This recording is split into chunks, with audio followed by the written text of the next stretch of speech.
I arrived at St. Elric's Abbey in late October, when the forest had turned brittle and the fog clung to the stones like skin. The path leading up the hill was lined with twisted oaks, their bare limbs scratching the sky. Below, the village folk called this place the Silent House. They said that once the heavy wooden gates closed behind you, the world outside forgot you, and worse, the world inside remembered. I wasn't a believer. I didn't come for faith or redemption. I came for a job. They needed a night watchman. No cameras, no staff, just a hand-drawn map of the corridors, a brass oil lantern, and a cot in a cold stone room for sleeping, if you could call it that. The monk who greeted me at the gate, Father Ambrose, was thin and pale, his eyes sunken like old glass. He handed me the key and said something I didn't understand at first. "You're not here to keep danger out. You're here to make sure what's inside doesn't walk free." He didn't blink when he said it. That evening he showed me the layout: stone hallways lined with relics, heavy wooden doors with iron locks, and long, echoing cloisters where the air didn't move. Candles flickered with a sickly hue. The paintings on the walls, all saints and martyrs, didn't look upward toward heaven. They looked sideways down the hall behind me, past my shoulder. The rules were simple: walk the halls every hour. Mark the bells, check that the reliquaries are locked, never speak if you hear footsteps that don't belong, and if you see the chapel light flicker, don't go in. When the bell rang at midnight, I began my first shift. The monastery plunged into a silence so thick it pressed against the bones, but it wasn't a peaceful quiet, it was watchful, listening.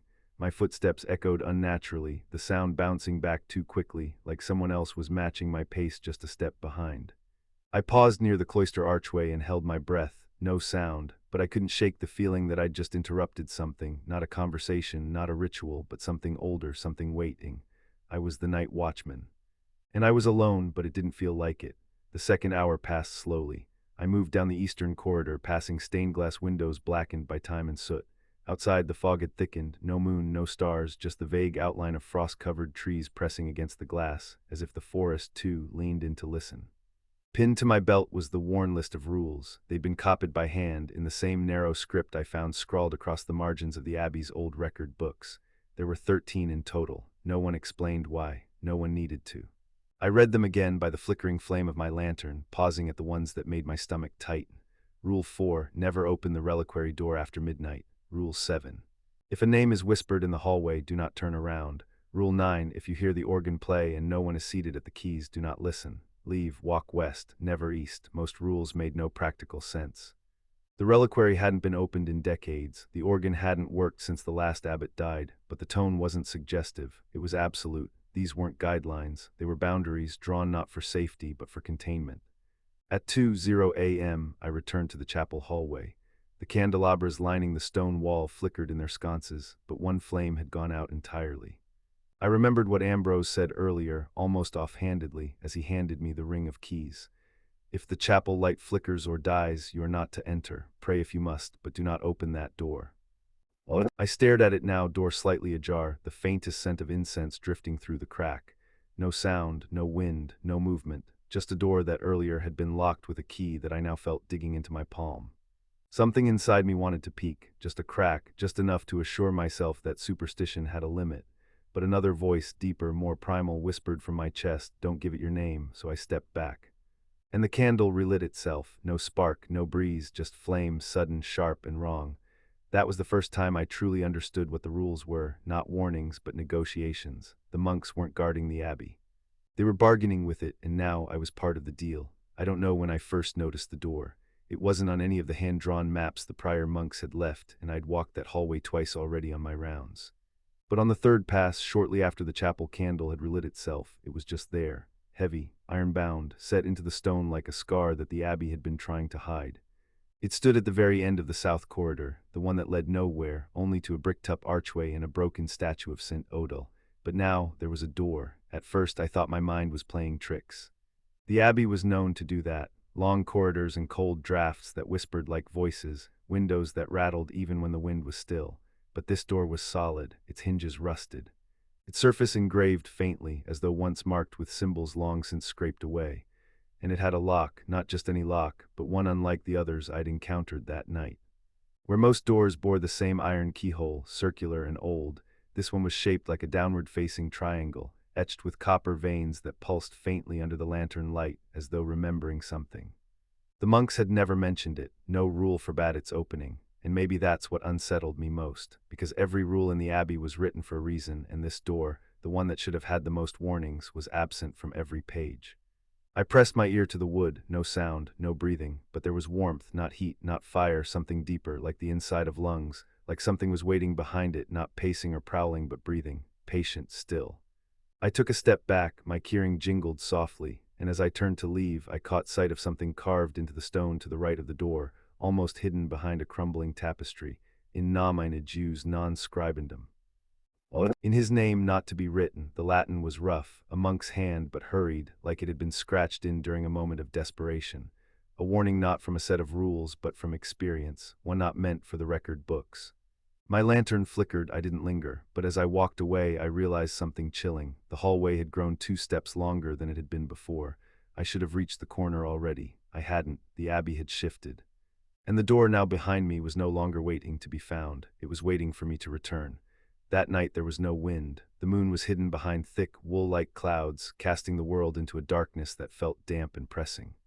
I sat alone in the watchman's room, an old chamber perched just above the entrance to the ancient library, my hand still resting on the unfinished logbook. It was nearly 3 a.m. outside. The stone corridors were still as always.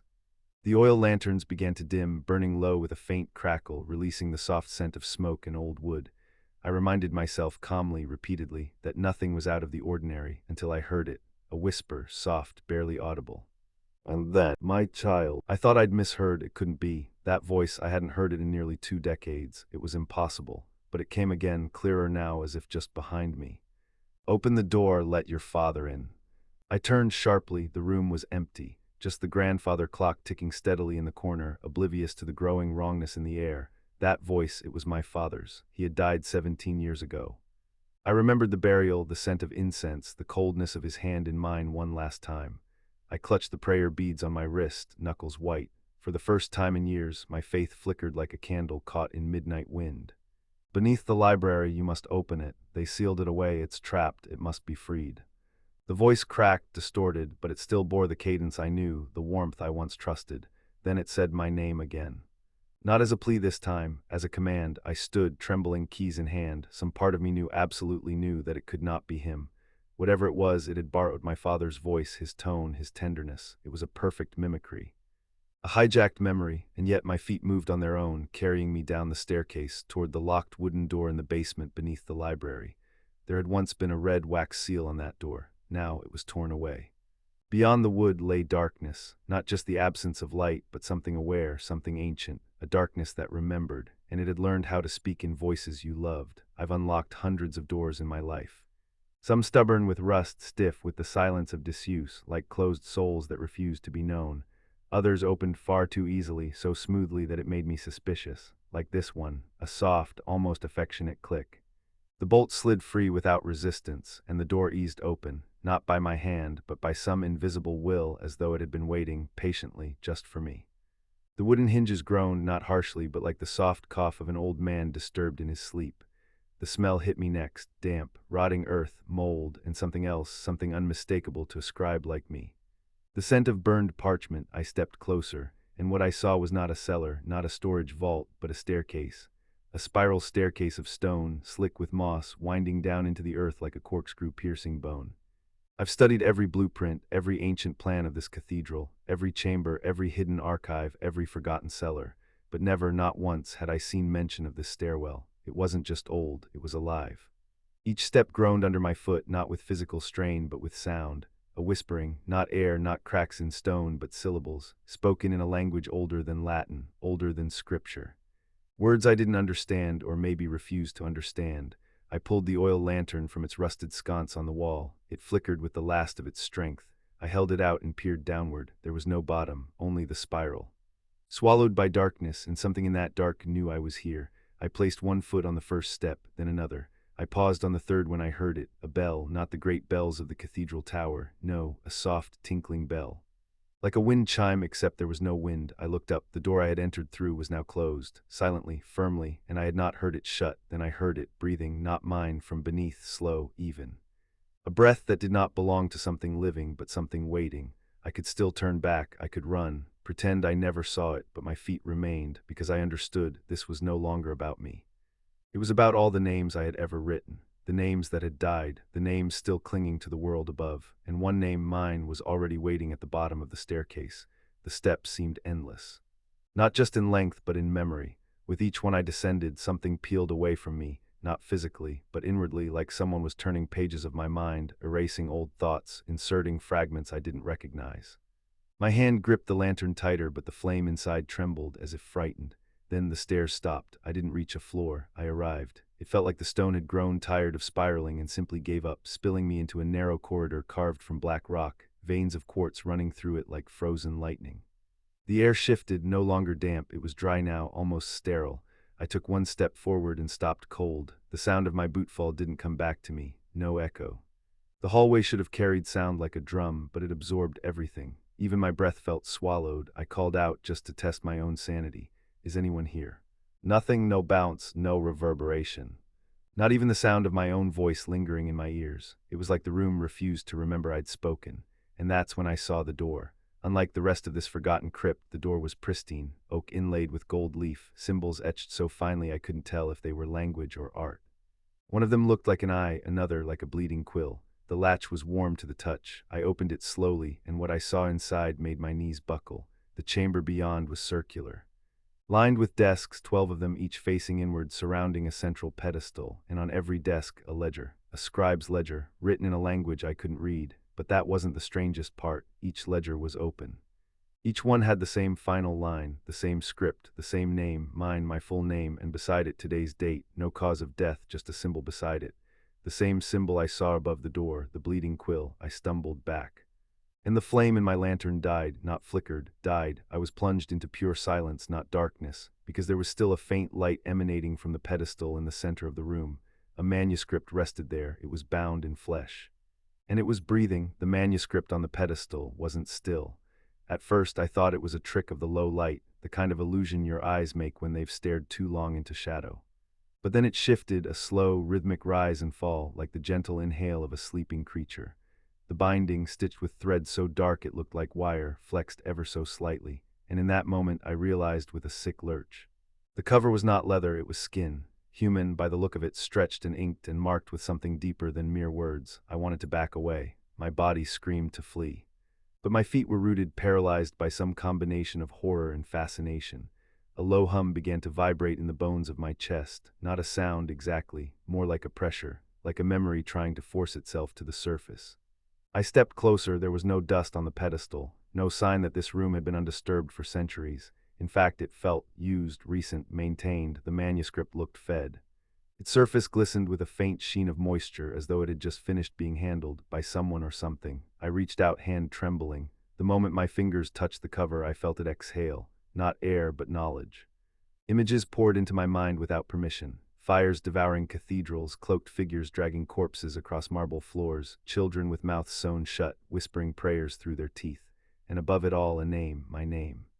Over and over again, it was being written. By unseen hands, by ink I could not see, on pages I hadn't turned yet. I tried to pull away, but my hand would not release.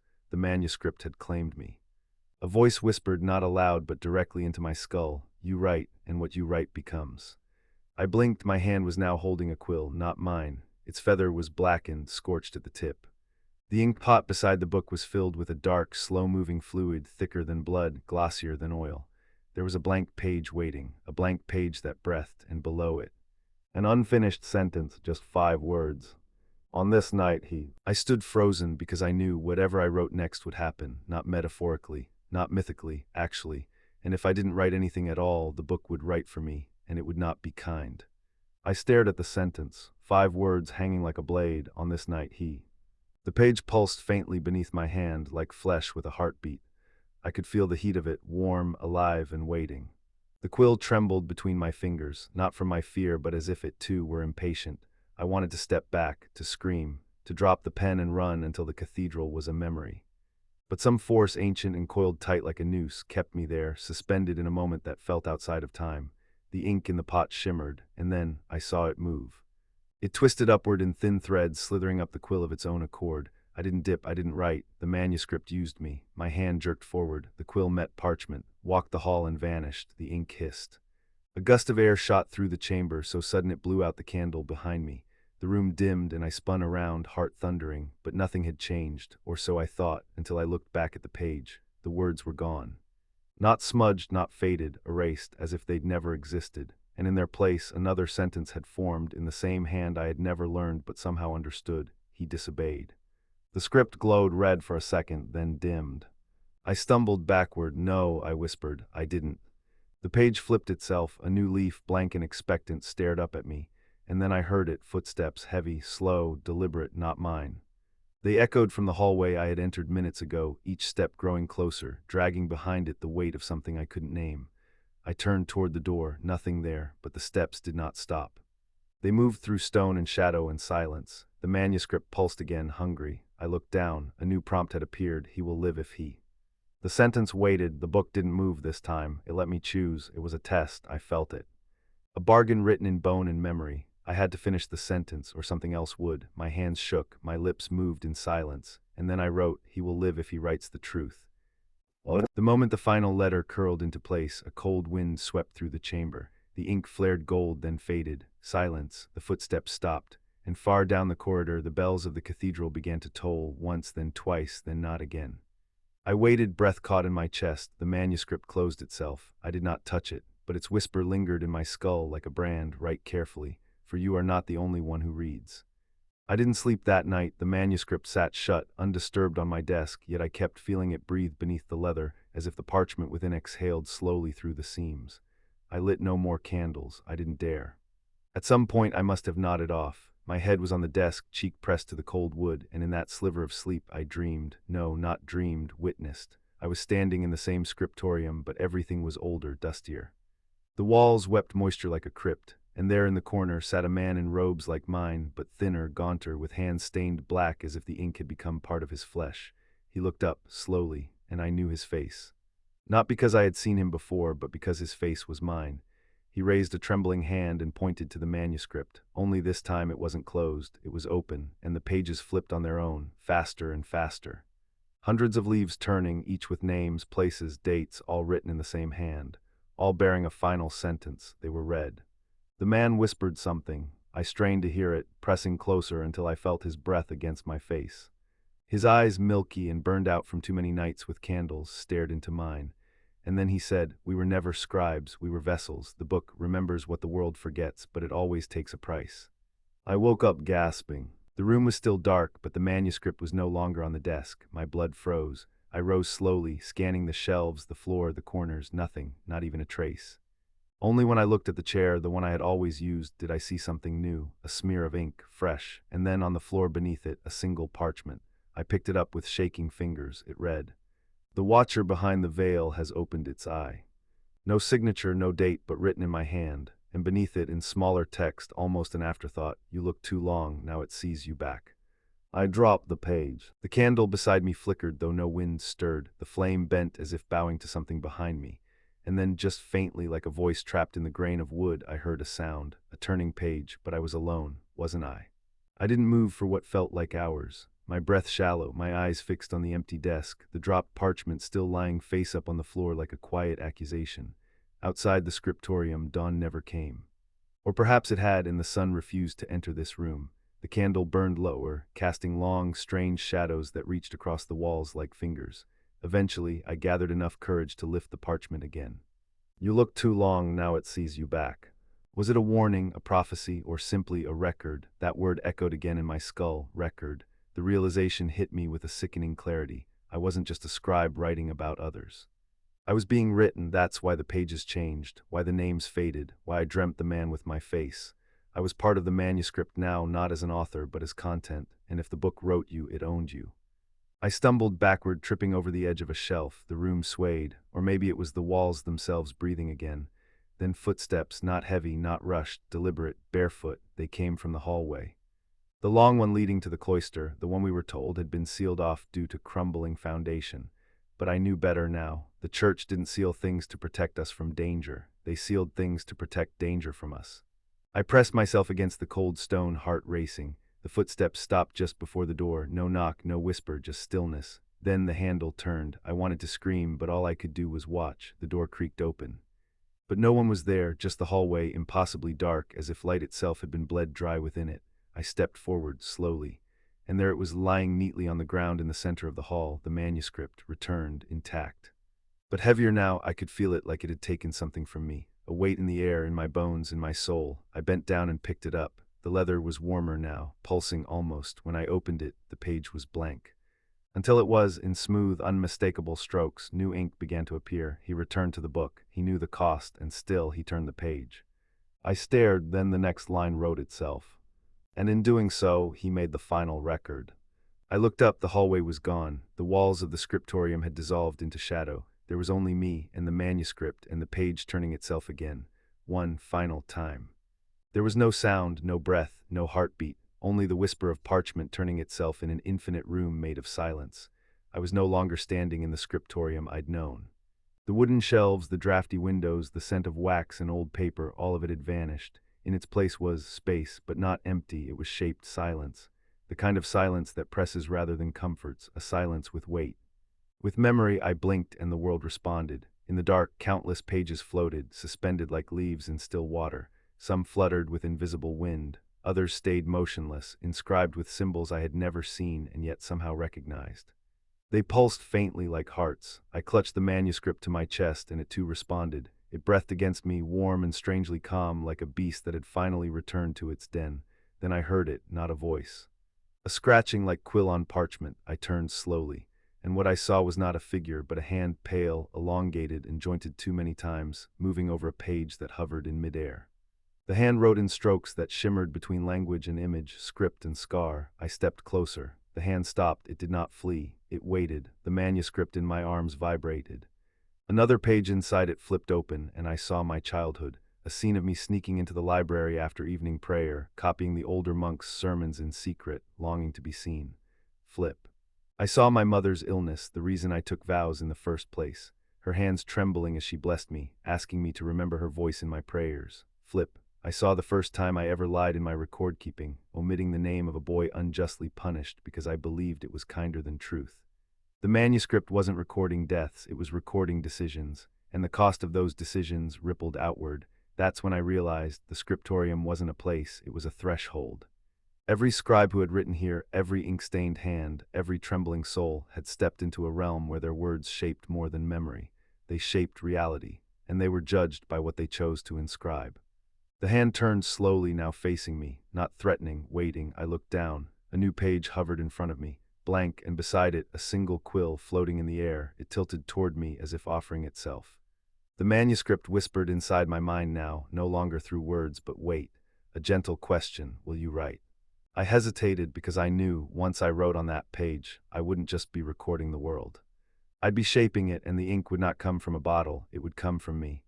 The quill hovered, motionless, weightless, yet I could feel its pull, like a blade suspended between oath and surrender. Its nib glinted not with gold or iron, but with something stranger, a dark glimmer that looked like memory distilled.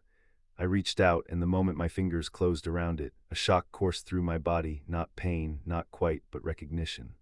My heart thudded once and then slowed, everything faded. The manuscript in my arms dissolved into threads of light. The floating pages around me stilled, their text shimmering into blankness. And the scriptorium, that cathedral of ghost parchments and whispering ink, turned its full attention to me. In front of me now, the blank page, not paper, but something living. Its surface breathed with faint pulses like the skin of an unborn thought. My hand trembled. I had written thousands of words in my life, dates, deaths, births, betrayals, but never had the act of writing felt so sacred, so heavy with consequence. I dipped the quill into nothing, and yet ink bloomed from its tip, not black, not red, but a deep violet like bruised twilight, and I knew without question this ink was drawn not from bottle or earth, but from my own truth. My soul, the moment the quill touched the page, images exploded in my mind, not thoughts, not ideas, choices, one page, one entry, one moment to define, and there it was, the vision. Brother Tomas, the young novice, sneaking into the archives after curfew. He had been accused of stealing relics. Tomorrow he would be cast out, but I knew the truth. The relic was planted by another, one of our own. I never wrote it down. I had been afraid that accusing a respected monk would bring dishonor, afraid that speaking up would cost me my place. Now the page asked, will you correct the record? And I understood. This was not just about recording what had happened, it was about restoring what should have happened. My hand moved. Line by line I wrote the truth I had once buried. I named the guilty. I named the innocent. I wrote with no hesitation, even as the ink darkened with each word, pulled deeper and deeper from the well of my regrets. When I finished, the quill burned in my grip, not with heat, but with release. The page shuddered and then dissolved, the ink lifting into air like smoke, and with it I felt something inside me unravel, a knot I hadn't known I'd carried, a release. I fell to my knees, exhausted, then silence again, but not empty. Whole, and then a voice soft, not spoken aloud, echoing inside the walls of the scriptorium, or maybe just within my soul. One page can change everything. The quill floated back to its place.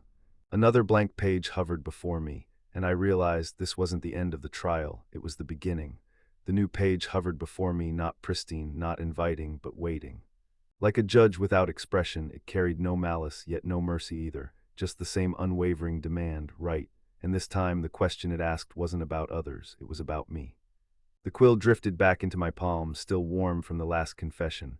My hand, though trembling, knew what to do now. It wasn't just a tool anymore, it was a key, a test, a verdict. The page pulsed once. And as my quill hovered above it, I saw the next truth it required. Not one buried in the Abbey's secrets, but in my own, the name I had erased. Years ago, in a moment of fear and pride, I had removed a brother's name from the Book of Martyrs. Brother Ulrich, he died protecting a heretic child, a child we were under strict orders to hand over to the Inquisitors. I had watched him defy the order, hide the child in the bell tower, and pay the price. The others wanted the record clean, simple, righteous, and I agreed. I told myself I had done it for the church, for peace, for obedience. But the truth was uglier. I envied Ulrich's courage. I feared that his light would expose my cowardice. And so I took his name out of history, replacing him with another who had done nothing but survive. Now, the page demanded I face that moment again, not just recall it, but rewrite it. I hesitated.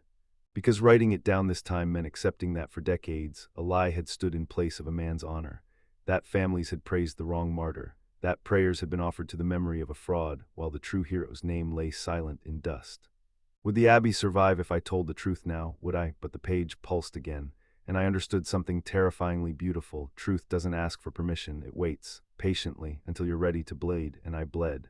Line by line, I wrote Brother Ulrich's story, his defiance, his final prayer, his last smile before the blade. I wrote the name I had stolen back into the annals of the church, knowing it would change everything. When I finished, the page curled inward like a dying leaf and vanished, but this time the room did not fall silent. Pages, hundreds, began to stir in the air around me. Some trembled, some turned slowly. And on each one I saw a fragment of truth long buried, names forgotten, events miswritten, fates manipulated. The scriptorium had become a storm of memory, and I stood at its eye. This was not a single confession, this was a reckoning. And I understood now this was the trial of pages. One by one I would face every moment I had recorded wrongly, by choice, by fear, by ignorance. I would write them again, not for forgiveness, not for redemption.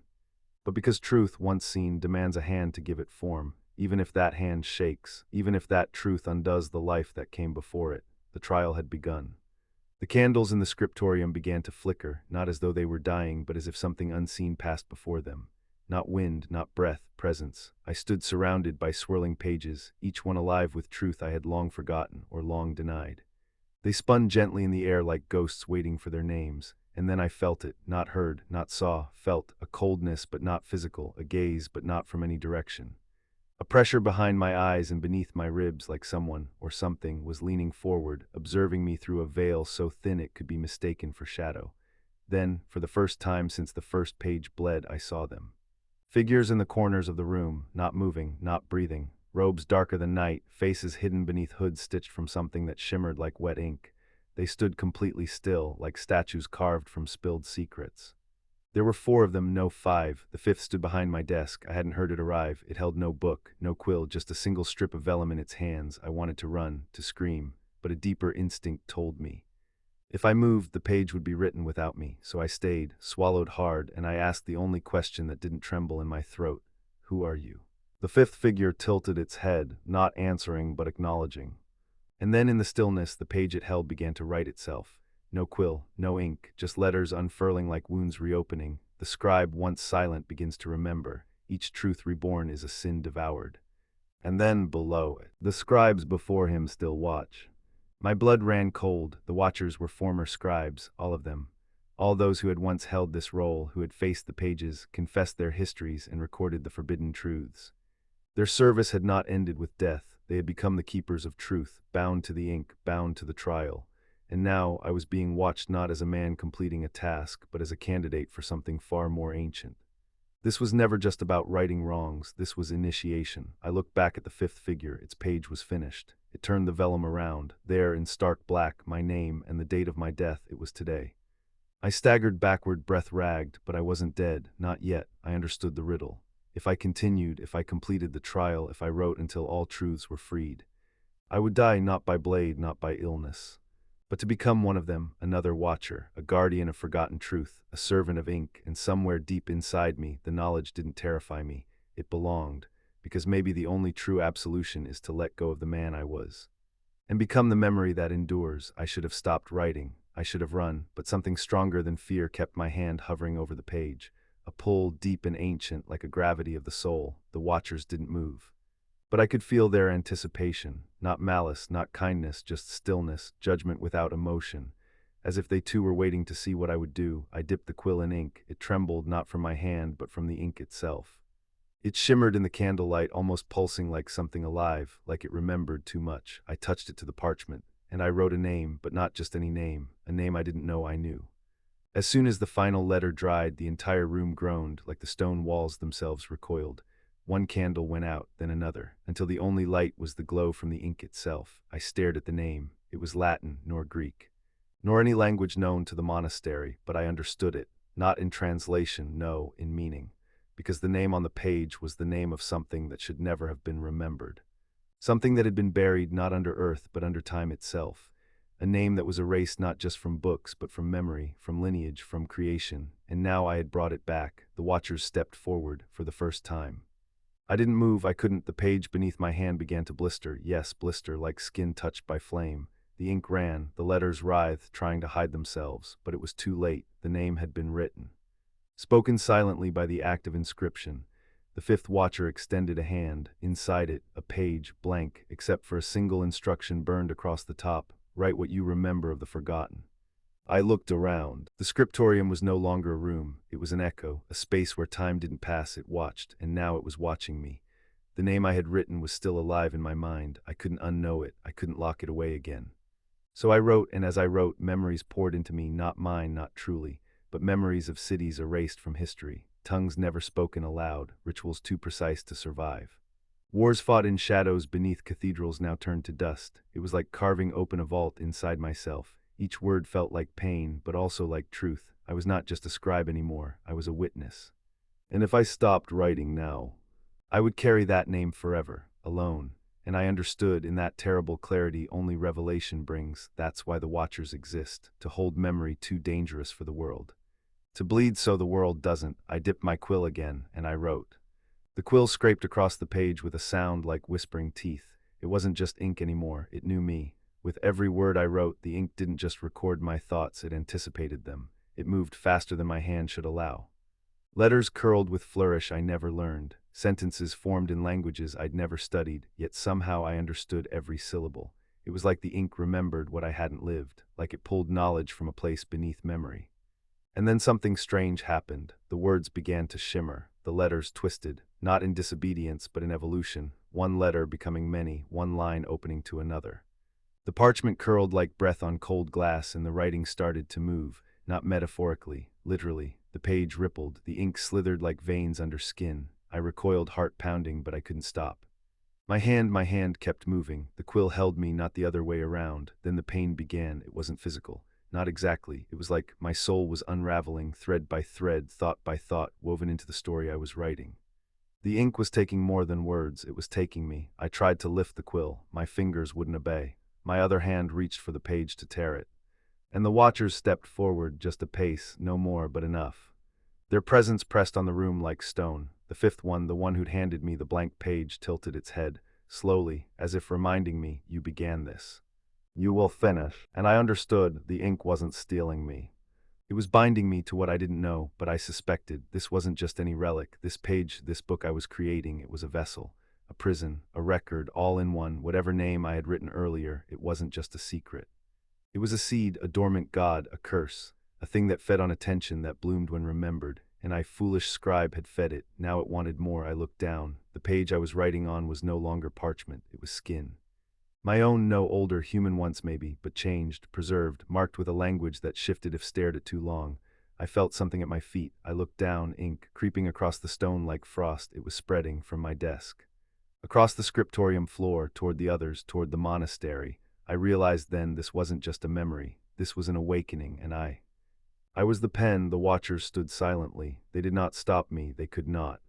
That was not their role. Their job was to witness. Mine was to finish, unless I could find the name that unmade it, the true name, the one that erased, not invoked, the counterword, the last word, but that word had never been spoken. Not by mouth, not by ink, only thought, only sacrifice. I dropped the quill. The page hissed. The ink lunged upward like smoke, and in that moment I made a choice. If I could not erase the name, I would bury it beneath my own life. Inside this manuscript, locked in ink and pain and memory, forever, they closed their eyes, not in weariness, not in mercy, but in ritual. The 5 watchers stood still around me, each one draped in linen that moved without wind, their faces veiled by cloth and silence. When the ink erupted like smoke from the manuscript, curling and hissing into symbols that hung midair, they did not flinch. Instead, slowly, one by one, they closed their eyes, and that was the first time I understood. They weren't here to stop the thing I had awakened. They were here to contain it, asterisk asterisk, by not seeing it, because to see it fully was to remember it, and to remember it was to let it live again. The creature or god or curse, whatever lay buried in the page, it fed on witnesses. Not blood, not prayer. Memory was its altar. Attention was its resurrection. So the watchers obeyed an ancient pact. They watched nothing. Eyes shut, minds empty. They stood in a ring of deliberate blindness, and now I was the only one looking. The ink swirled above my desk, turning into the outline of something vaguely human, yet terribly wrong. Its head too long, neck bending like a stalk, arms disjointed and rising high with jointless grace. It had no face, just a smear of runes that slid where features should be. It hovered, waiting. I could hear it in my thoughts, scraping, whispering, 1,000 voices speaking in a tongue older than time, not asking for worship. No, it had no need for devotion. It wanted shape, it wanted story. It wanted to be written into the world again, and I was the only one left who could do that. My fingers twitched. The quill still dripped ink on the floor. The page beneath my palm pulsed faintly, alive somehow. A heart that didn't beat with blood, but with remembrance. If I wrote its name again, it would be sealed into the world, given form. No longer a phantom, but a presence, unhidden, unbound. But if I kept it unwritten, I could trap it in the half-existence it currently knew. Yet there was danger in that too, because I remembered now, and I was looking. Even as I closed my eyes, the image burned behind my lids like sun on stone. I couldn't unsee it, and then a sudden stillness. The ink froze midair. The lights of the candles dimmed, not from wind, but from pressure, like something vast had taken a breath. And the watchers, all 5, turned in unison, not their heads. Not their bodies, but something within, like their awareness tilted toward me, even with eyes still closed. It was a warning. I was still holding its image in my mind, still giving it shape, so I began to forget, deliberately, painfully. I forced myself to picture other things, a field, a lamb, the warm sun on parchment, my mother's voice as she prayed, the curve of an S on an illuminated scroll. I stuffed my thoughts with softness, with simplicity. And as I did, the ink began to fall, like ash. It crumbled in the air piece by piece, the figure unraveling mid-thought, mid-form. It screamed, but not aloud. It screamed through every nerve in my spine, every ancient corner of my lineage. But it fell, and when it finally vanished, the watchers opened their eyes, all at once, all together. There was no applause, no nod of approval, only a silence deeper than before, a silence that said, "You have not won, but you have delayed." They turned away, each walked to a different wall of the scriptorium and pressed their hands to the stone. A mark appeared beneath their palms, glowing faintly, a sigil I had seen only once before. The mark of the last monk who dared write truth from beyond the veil. Now, it was my mark too. The manuscript lay closed before me, bound in red thread, still warm, and I knew this place was no longer a scriptorium. It was a prison, and I was both its scribe, and its gate it should have burned. That's the first thing I whispered to myself when the watchers disappeared into the walls, swallowed like breath into the lungs of the monastery. The manuscript lay before me, trembling slightly, the red thread still intact, but the energy beneath it waiting. I didn't trust fire, not anymore, but I had to try. I took the candle from the desk, held its flame to the corner of the parchment. The wax dripped first, melting in little sighs. The edge curled just slightly, but then stopped. No blackening, no smoke. The flame refused to touch it. I pressed harder, held it closer, still nothing. The candle flickered violently as if resisting my hand, and then it happened, so subtle I thought I imagined it at first. The ink on the page moved. It didn't bleed, it didn't smear. It rearranged itself, one line at a time, slowly, deliberately, like a writer correcting a sentence. I stepped back, my skin tingled with something ancient, something my bones recognized before my mind could. The page was writing itself. And it didn't need my hand anymore. They say ink is memory, that every letter carries the weight of 1,000 ghosts, that writing is how we bottle time, trap it between margins and silence. But this ink breathes. It remembers what should have been forgotten. The box hadn't moved, not physically. But when I opened my eyes at dawn, I knew something was wrong. The room was cold, colder than stone should feel in summer. My tools, my quills, my scrolls, even the red wax I used to seal holy edicts were gone. In their place, lined up like bones, were pages. Old, curled, ink flaking like dried blood. Each one bore a name, not mine. Not anyone in the abbey, names of the dead, and under each name a line of script, a moment, a secret, a final thought. I shouldn't have taken the candle. He wasn't asleep when I left him. Tell mother I forgave her. I just never knew how to say it. I didn't know these people, not all of them, but the ones I did, their deaths had been accidents. Natural, peaceful even, now I wasn't so sure. I lifted the topmost page. It crumbled slightly at the edges, but the ink shimmered beneath my fingers. Fresh, too fresh, as if written only hours ago. Brother Tomel, fourth bell, heart stopped mid-prayer, no wounds. That happened last week. I was there when they found him, hands clasped in front of his chest, eyes open but soft, as if surprised by grace. But the page told a different story. He knew. He heard it moving in the walls. He rang the bell. My blood froze. There had been a bell that night, one chime, then silence. We thought it was wind or the weight of stone shifting. But it was a warning. One by one I read the pages. Each revealed a death. Each corrected the version we'd believed. The ink wasn't just remembering, it was revealing. Peeling back the soft cloth we drape over horror and whispering, no, this is how they truly died. A fall from the bell tower wasn't just a misstep, it was a shove by unseen hands. A drowning in the baptismal font wasn't clumsiness. It was the relic's call. It needed blood to awaken. Even the girl, the white-haired girl, I found her name. Elise, and novice scribe, age 9. She saw the end too early. The ink marked her. My hands shook as I read it, not just from fear, but from recognition, because underneath her name was mine, not fully written, not complete, just the first few letters, hesitant, as if the ink itself wasn't sure.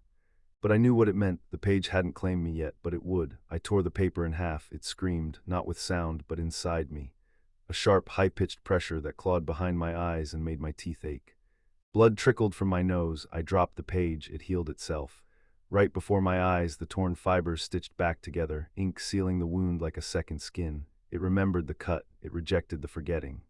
I staggered to the edge of the scriptorium window. The monastery courtyard below was empty. The bells hung still, but I could see movement in the shadows, figures, robed, hooded, walking with the slow, deliberate gait of monks, but their faces. No, they didn't have faces, just smears of ink, as if erased by a trembling hand. I turned back to the room. The pages on my desk had rearranged themselves. Now they formed a circle. In the center, the manuscript, open to a blank page. Waiting, the ink pot beside it had spilled, but the ink didn't spread. It flowed toward the parchment like it was drawn or pulled, and as I watched, my quill lifted, floated, dipped itself, and began to write, not in my hand, but in the same script I'd seen etched into the bones, into the altar, into the walls. Let this be the hour, let the scribe know what comes. Let the name be written before the bell tolls thrice. And the page darkened because it had chosen. Because it had remembered. The first toll came like a crack in the bones of silence. It wasn't rung by hands. It didn't come from the bell tower. It came from inside the abbey. Somewhere deeper, somewhere older. The sound didn't echo, it burrowed. Into the stone, into the marrow, into the names etched in the spine of every scribe who'd ever dared to write the wrong word or the true one. I stumbled back from the desk as the quill scrawled violently across the parchment, ink splattering in sharp, aggressive strokes. It was no longer forming letters. It was drawing a face. Mine, but wrong, hollowed, just slack, eyes open wide in a scream I hadn't screamed yet. The bell tolled again. This time the walls wept ink. Thick black streams ran from the corners of the ceiling, tracing the grooves between stone blocks like veins reawakening. The candlelight dimmed, not from lack of oxygen, but from refusal. Even the flame feared what was being written. I tried to move, to run, to burn the page, the book, the whole damned monastery, but my legs rooted to the floor. My hands trembled, not from fear now, but from recognition. I had written something once, a forbidden name. In the margins of an old prayer book, I hadn't understood it then, just a child testing ink and curiosity, but I had felt something answer, a cold breath against my nape, a pressure beneath the floorboards. A dream that never ended the same way twice. Now the manuscript remembered, and it had waited. The third toll was not a sound, it was a silence so vast it drowned out everything else. All things stopped, even time. The ink paused midair as if deciding whether it would finish writing me. The candles burned without flicker. The shadows no longer moved. Then the voice came, not aloud, but inside every stone, every word, every piece of parchment that ever touched blood before ink. It said, "You are the last scribe of the false monastery. You are the first scribe of the true record. We wrote the beginnings, you will write the end." The book closed itself with a slam that shattered the desk beneath it. Dust erupted into the still air like ash from a pyre. I gasped. My hands were soaked in ink, but not just black, red, and it was warm. I looked down. I had been writing, not with a quill, with my own fingers. Across my arms, my chest, my robe, words, names, hundreds of them, names I didn't know but somehow remembered, victims, witnesses, or those still to come. One name written across my ribs stood out. Yours, yes, you the reader, the listener. The one who stumbled into this tale thinking it fiction. You've been named now, the page has seen you. The bell will toll again, but not yet. You have time to forget, to run, to pretend this was just a story told by candlelight. But when the ink finds you, when you see your name in a place it doesn't belong, remember you were warned.